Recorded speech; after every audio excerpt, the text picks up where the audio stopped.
Anita! Oh, hello, Flora. Please give me back my son's baseball hat. You can't just go and steal someone else's stuff. I thought he had lost it or something, but then I saw your son wearing it yesterday. Huh? What in the world are you talking about? I didn't do anything of the sort. But the one my son was wearing yesterday was a new baseball hat that I had bought for him.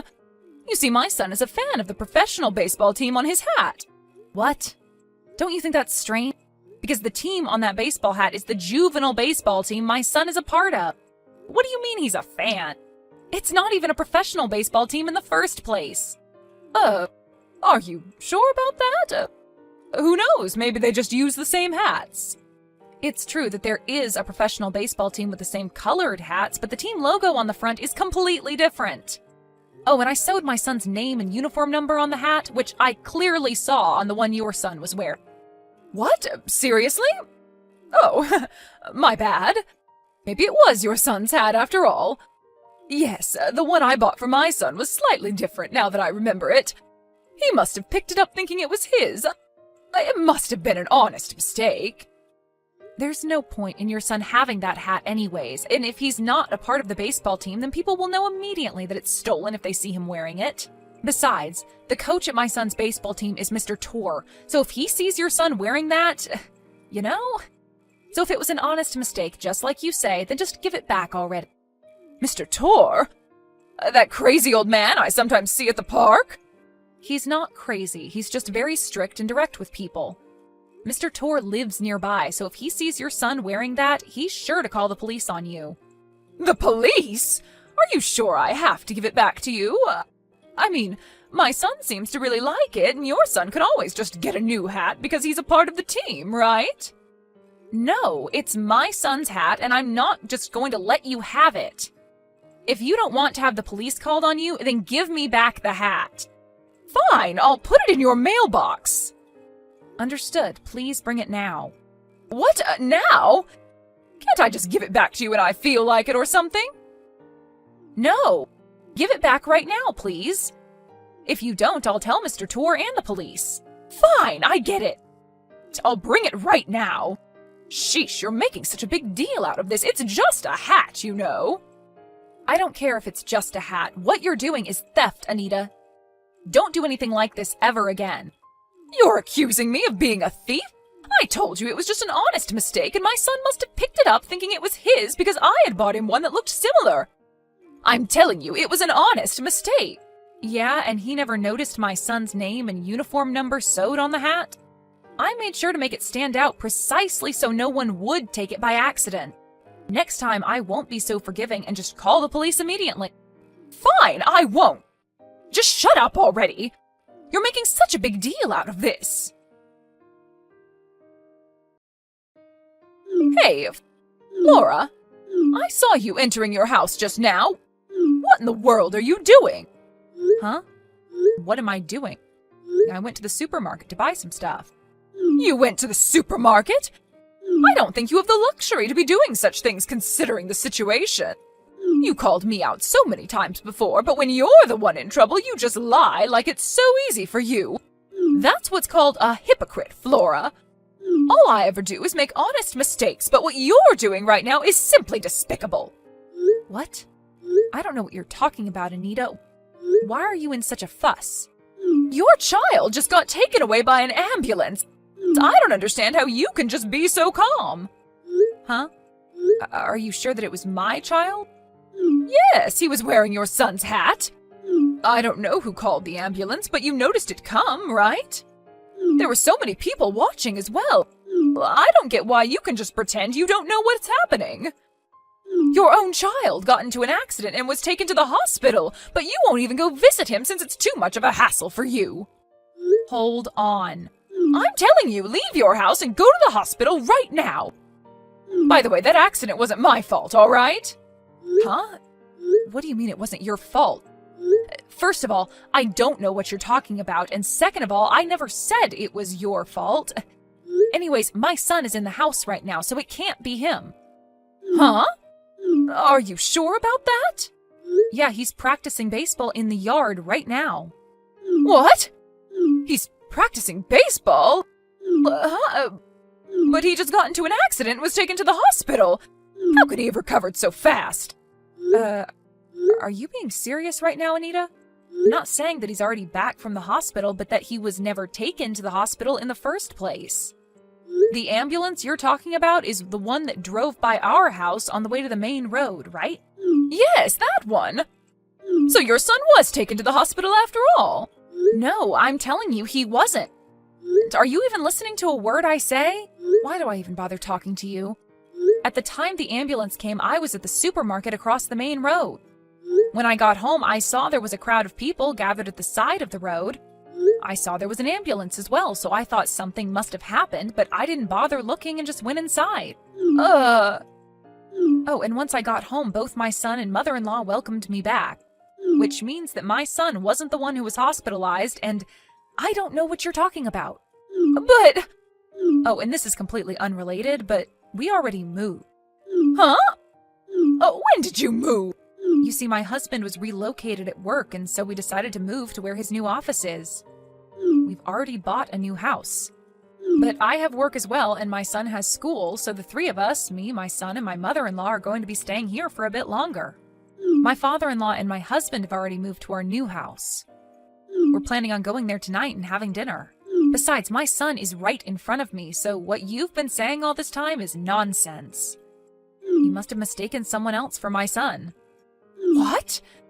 Then who was that taken away by the ambulance? I could have sworn it was your son that got into an accident. Anita, you really shouldn't bother yourself with such things. It's none of our business. We'll just cause trouble if we start a commotion over something we don't have anything to do with. And if we did have something to do with it, we would have gotten a call from the hospital or police or something. If the person who was carried away was our neighbor, then we'll find out soon who it was and what happened, right? Why are you insisting so much that it was my son anyways? Did you get a close look and think it was him or something? Maybe you thought it was my son because it was some kid from nearby that looked like him, but thankfully nothing's happened with us here, so don't worry. Oh, is that so? Oh, it's fine if that's the case, though. I don't care if it has nothing to do with your son. Bye, then. Hello, Anita? I found out who was taken away by the ambulance yesterday. You seemed to be bothered about it a lot, so I'll share the information with you. Who was it? Apparently it was the son of Mr. Tor, the coach at my son's baseball team. What? That was Mr. Tor's son? Yep. I went to today's baseball practice with my son and saw that Mr. Tor's son wasn't there. So I asked him about it, and he told me about yesterday's accident. Apparently a bicycle that was going full speed crashed into him when he turned a corner. Luckily, he wasn't seriously injured, but he hit his head, so he went to the hospital to have it checked up just in case. Oh, is that so? I'm glad nothing serious happened to him. But apparently the person that ran into him fled the scene, and they still don't know who it was. What a sick person. To think that they would crash into an elementary school student and just flee the scene without even thinking to help. But if they had stayed and helped, surely they would have had to face the consequences of crashing into a child. It's only natural that they fled the scene, in my opinion. Is that a crime, do you think? Of course it is. Fleeing the scene is what a coward would do, Anita. An honest person would stay and do whatever they could to make up for his or her mistake. Even though it was just a bicycle, what this person did was clearly illegal.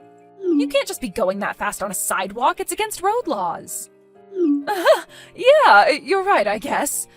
Besides, if it was an honest mistake, they probably wouldn't have had to go to prison or something like that, right?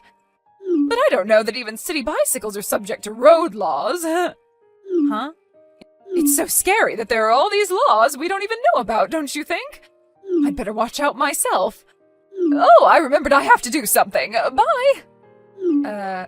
Okay.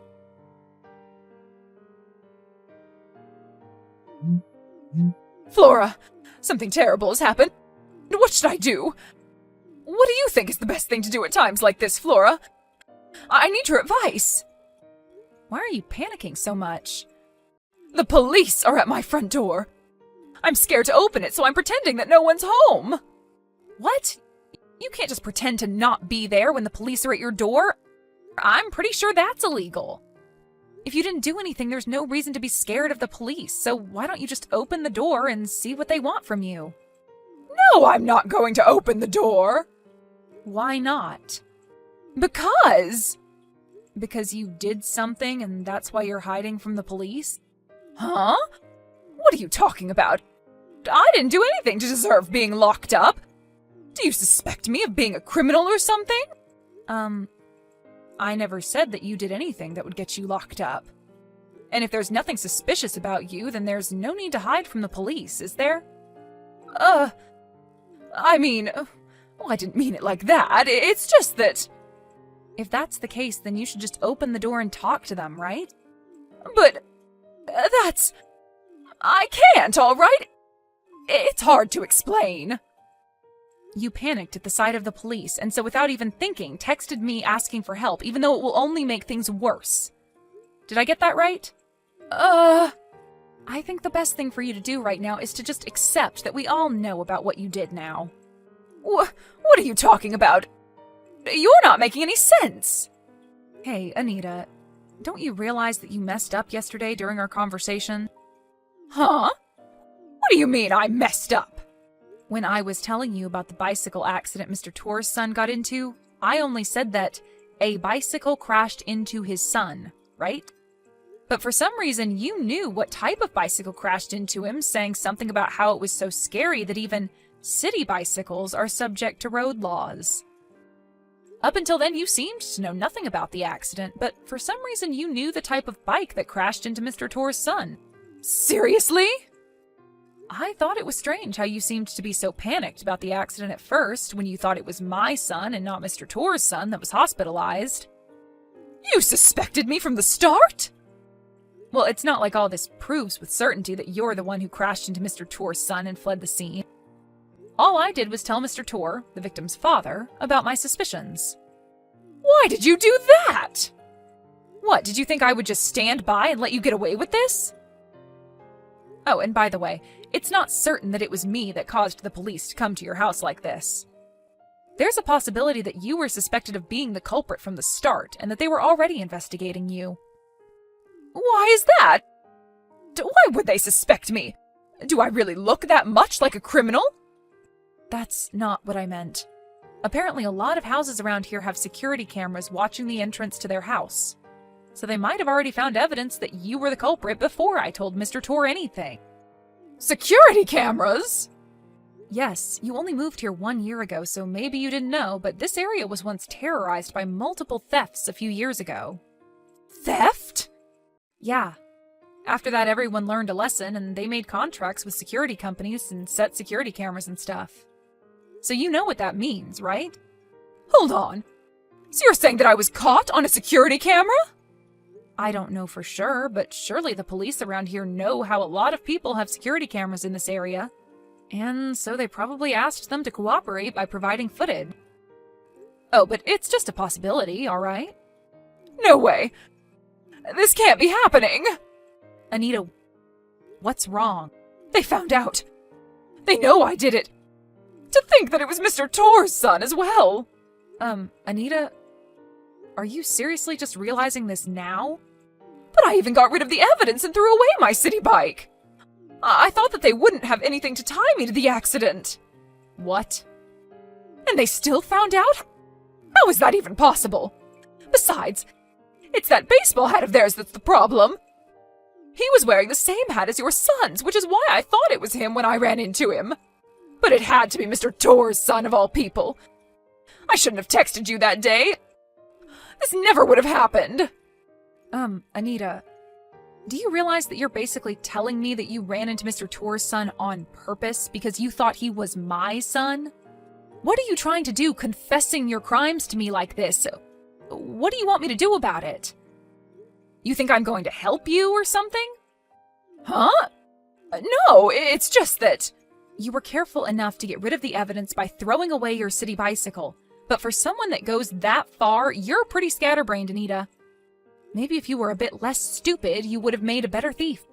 No, that's not what I meant when I said that I didn't mean that I purposefully ran into Mr. Torr's son because I thought he was your son. You're misunderstanding. I'm going to tell the police, okay? No! Don't! My punishment is just going to get worse if you tell them. Apparently, the police knew from the start that she was actually home and just pretending to not be there. Anita tried to flee from the back door, but they were already waiting for her there and captured her. Apparently, she was arrested without even undergoing an investigation first. Oh, and the city bicycle that she disposed of was apparently stolen as well. After a bit more investigation, the police found out that she's guilty of several such petty crimes, and so Anita was locked away behind bars. Anita's husband, on the other hand, went to all the families that Anita had caused trouble for and apologized, and after that he divorced Anita and moved, bringing their children with him. Anita's parents fled without saying a word, ashamed at what their daughter had done. So when Anita finally got out of prison, she had nowhere left to go. And since she still had to pay for several alimonies and hospitalization bills and stuff, she was hardly free, even though she just got out of prison.